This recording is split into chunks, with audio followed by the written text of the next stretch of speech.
What's going on, everyone? Derek here today, bringing you another video. Right off the bat, guys, I want to thank you so much for tuning back in. We got Lucifer over there, and we have a video today that, you know, is going to be one of the first ones starting to venture off into the power, the performance, and everything about the Coyote Mustang. You guys know I recently picked this car up about 5 months ago, 4 months ago now. I really don't know how long it's been, but it's relatively new to me. And this is Lucifer for those of you that are just now tuning in. So with that, guys, remember, subscribe, hit that post notification bell icon. But yes, guys, we are going to do a full dive into this car, and I couldn't be more excited about it. You guys know when I first bought the car, I wanted to have it looking good for Mustang Week. That was like my main priority. And with that, I went ahead and bought a pretty expensive modification, which I do kind of regret, and that is going to be the Airlift Performance V2 bags. Airlift V2 kit, I am super stoked on. It literally just reached a year old. Now, you guys know in a previous video, I actually just got rid of the bags. They are officially sold, and the guy that bought them is Kermit50. Make sure you guys go check him out on Instagram. Yes, I did indeed order my new suspension, which I am super excited about. I'm not going to go into that into this video.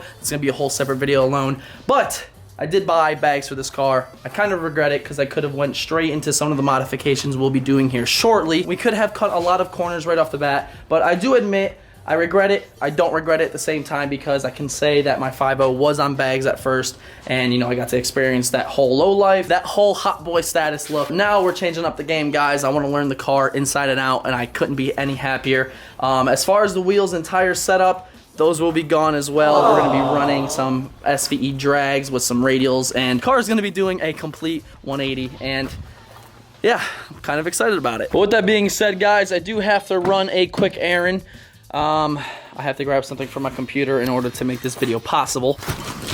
So, you know, it's quite funny to me because you guys saw in the previous video that I just bought that 2018 MacBook Pro. Finally, I got myself a beautiful portable editing computer, and to be honest, it's probably better than my 27-inch iMac. But with that, they come with no like SD slots, USB slots even. It's all converted to USB-C, which is pretty ridiculous. So I can't even get the footage onto that computer until I go and stop at Best Buy and get this whole entire hub assembly thing. So that's what we're doing right now. And then after that errand, guys, you can see from the title and thumbnail of this video, we are going to be testing out dig pulls. That sounded weird. We are going to be practicing some first to second pulls. I want to learn some tips and techniques when it comes to digs. I do know the MT82 manual transmission from these 5.0 Mustangs are not the best, especially with the stock clutch, and there is a big ordeal about the clutch line that are in these cars, along with the clutch spring, which, you know, that's not really a problem, but all that ties a big factor into why these things have the high RPM lockout. So that is exactly why we are going to be going over on a side street over here, hitting some first to seconds, because we are going to be getting some track time in. And today's video was supposed to be some track time, but last Friday it was beautiful out. I want to say it was a whopping 60, 65 degrees, which, you know, all the pro mod dudes came out, all the street cars, the bikes, and I got there about an hour and a half to 2 hours late, so I did not have time to do that, which I was pretty bummed about. But with that being said, guys, that track day was super eye-opening because my buddy Teddy, you guys know, has a S197 as well, which he recently just sold his bags and went to a drag setup. He is on stock suspension with just some race star race wheels with the drag radial on Mickey Thompson's in the rear, and he ran his personal best of an 11.6, which is absolutely insane considering he doesn't even have a full bolt-on car.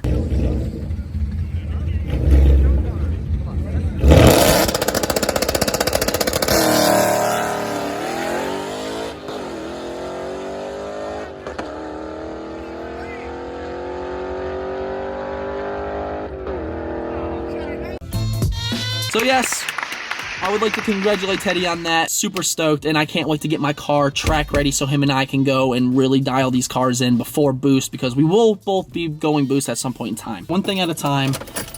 We got to get this thing ready for the track.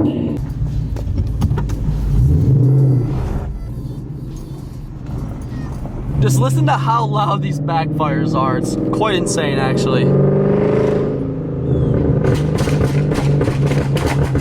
Oh my God. Someone shot yesterday at our house, and someone shot again right now and connected with the house upstairs.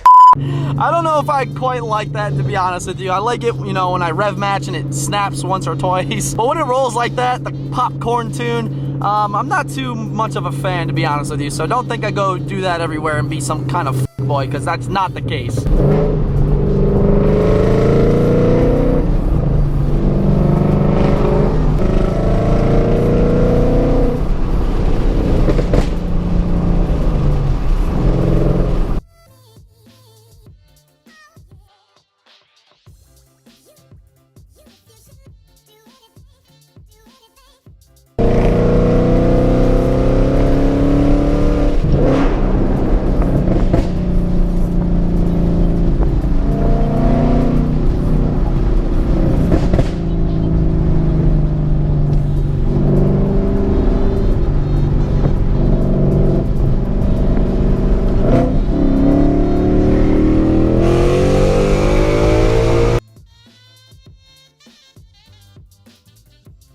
Alright guys, so we're pulling up to Best Buy now. I'm gonna go ahead and get the car parked, and we're gonna run inside really quick just to grab this piece.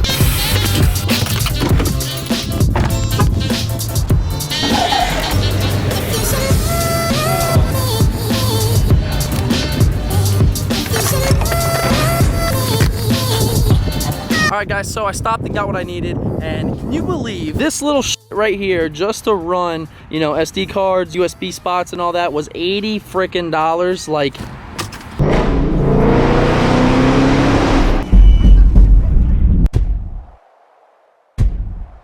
so we're pulling up to a little spot where we're going to be getting some practice launches in. It is about 4:30 right now, so traffic is kind of heavy. As you can see, we got 3 cars coming down right now. We're going to go ahead and give this our best attempt, and I'm trying to decide which way I should do it from. So I do plan on doing a couple different RPM variations. I'm going to start off at about 3K. We'll do 35 and then 4. Obviously, I am on a street tire, and I did mention that is going to be changing here shortly. Traction control, where's it? Right here. Hold this down. Should turn off everything. All right, advanced track is off.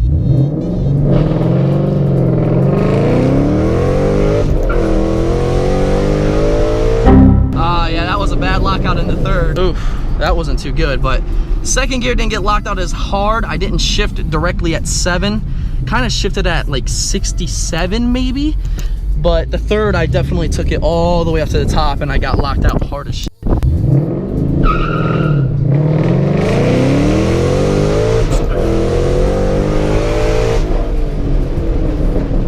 So we did get a lot of clutch stick at the bottom. That's a huge problem in these cars, and I am gonna go ahead and address that for those of you that don't know. And there's a car coming, so I'm gonna sit right here real quick. Fuck, it's kind of sketchy. What's that button do? There we go, hazards. We're just taking a break. Just mind your own business and don't call the cops. I'm not doing anything illegal, I'm just sitting here. And you look like a cop. Okay, you're not a cop. Oh my God, guys. Jesus Christ. That second gear is terrible. I'm gonna go ahead and park it right here for a minute, and we're gonna go ahead and talk about this a little bit. So I went ahead and cut the car off real quick.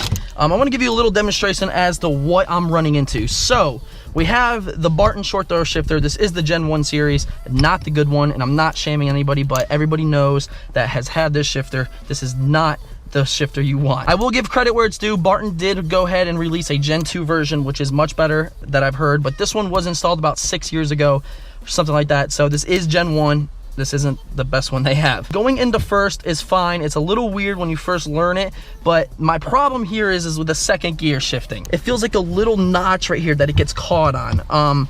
It's really hard to explain, but it definitely catches right there, and it doesn't slide into second gear properly. And I see right there, you just saw like that hooked. It's hooked right now. There's this little lip, and that's not the lip.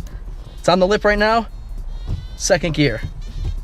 Lip, second gear. So it's definitely feels like a little wall right there that it's catching. That's not good, so that is one problem we do have to address. Now, let's go ahead and talk a little bit about underneath the hood, and I have some things to share with you guys as well. But let's go ahead prop this thing up and let's talk a little bit. So guys, Coyote motor 5.0, completely stock underneath the hood, even stock airbox with stock sound tube. Now the sound tube is going to be deleted here shortly because there are a couple parts I am going to buy for this vehicle. If you look over here guys, this is going to be your brake master cylinder. Now with the master cylinder, you do have a sensor plug here, and underneath this master cylinder you have your stock clutch line right here. I don't know how well you can see this, but this is the clutch line that runs all the way down, and it's obviously going to plug into your transmission. And down here is where it gets super hot, and that's why the clutch pedal tends to stick onto the floor of the car, because that plastic, it's not even a braided line, it's actually plastic from the factory, which who knows why Ford would go with that design, you know, but that plastic expands, and then, you know, obviously you're using your brake fluid in relation with your clutch. It's a pretty much 2-in-1 system, which is also really weird, but there is a solution for that as well. We'll go into more information about that in just a moment. You have this hot liquid, you know, with plastic, which is gonna tend to expand, and especially with high RPM. That's why you have the clutch pedal sticking to the floor, which is definitely something you want to get resolved. But not only that guys, as I mentioned, this is your master brake cylinder right here, and this is gonna be connected to that. As I said, they do share the clutch line and the brakes from the master cylinder, which can definitely be fixed once you delete the sound tube mod. And we are gonna be running the SVT clutch line master cylinder, and pretty much guys, it's gonna plug right up into another cylinder right here, which will take the spot of this, and it will be on its own system, so there has no sharing whatsoever, and that is ultimately going to be a lot better for the clutch and the clutch feel as well. So when we go ahead and install our SVE master clutch cylinder, and we are going to be doing a braided clutch line from SVE as well. As I mentioned, the other one is plastic, and it looks like it has a little bit of like heat protection around it, which is absolute trash. It does nothing. So, you know, with the braided line, it's going to be heat resistant, and it's not going to go ahead and expand under hot pressures, which will completely eliminate our clutch pedal sticking to the floor, because that is not a good feeling. And you know, it's quite weird trying to pick up the clutch with the front of your foot, so got to take care of that as well. And with installing the master cylinder for just the clutch and a brand new braided clutch line, that should help out a little bit with the lockout. And we're going into the car now, and underneath here you'll be able to see we have our clutch pedal, and underneath up here we do have a clutch spring. Now the factory spring is what makes these clutches so light, and not a lot of people like that. They like the old, you know, 2-valve feel almost, where you have a lot of tension on the clutch, and it just gives it a lot more of a natural feel. So with that, we will be installing a Steeda clutch spring, which, you know, will definitely give us better clutch feel, and you know, all those things playing hand to hand. So I know what many of you guys are thinking that know these cars, and you're pretty much telling me not to even go that route because it's not going to fix the MT82 lockout problem, which I do understand guys. The number one problem with these cars when it comes to high RPM lockout is going to be the stock clutch. Now the stock clutch is going to be honestly the main reason why we have that terrible lockout when trying to race these cars. And you know, as easy as it would be to buy a new one, swap it in, and then call it a day, I'm going to try to avoid that at the moment, because the car does only have 16,000 miles on it, and you know, I might as well get as much use out of the stock clutch NA as I can, and I really just don't feel like going through all that at this moment, especially when I do plan on doing boost. So I'm going to go ahead and do the things underneath the hood, the little stuff, you know, such as that clutch master cylinder and the new braided clutch line. Go from there, and obviously, as I said, the clutch spring, possibly that shifter. I might be throwing an MGW in there. As you guys could see, it feels like a little wall's in the way, and honestly, it's a 50-50 shot of hitting second gear or even third. But you know, with that, let's go ahead and try to hit a couple more, see what we can make happen. Car.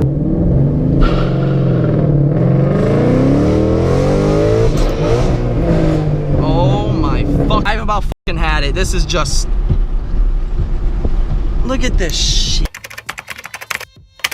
So I actually already threw the pieces that I need in my cart. Use LMR6 to get 6% off your whole entire order. So we're gonna go ahead and get this stuff ordered. And boom, there we go, guys. We got our order placed. And most importantly, guys, I will take you on this full journey with installing everything, because I know many of you guys are gonna wanna do this to your S197, because I can probably guarantee you it'll help a little. But again, the main problem is gonna be the stock clutch, which we'll jump into at some point in time. There you have it, guys. That's gonna go ahead and conclude today's video. Thank you so much for watching. And remember, if if you did enjoy, make sure you drop a like, drop a comment with any questions and concerns. If you want to say what's up, that's cool too. And today's DBP vlog shout out is going out to Synative. Thank you so much for your continued support. Make sure you guys go check them out on Instagram. And for those of you who don't want a chance to win a shout out on the vlogs, make sure you follow me on Instagram at DerekBaranProductions and use hashtag DBP Scroll on your post. As you guys know, every time I film a video such as this one, I go to hashtag it's used and boom, shout out. Guys, I hope you're ready. We are going to be jumping into a whole different animal. I have no idea what I'm doing when it comes to this car, and I'll be the first one to say it, but I hope you guys are excited to venture off into this journey with me and learn with me.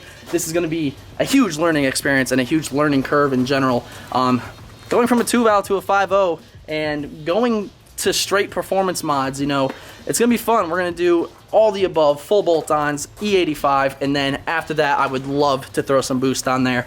So it's just the beginning, guys, and we have a lot to do. So with that, I will see you Wednesday for another video. But until next time, we'll see you later.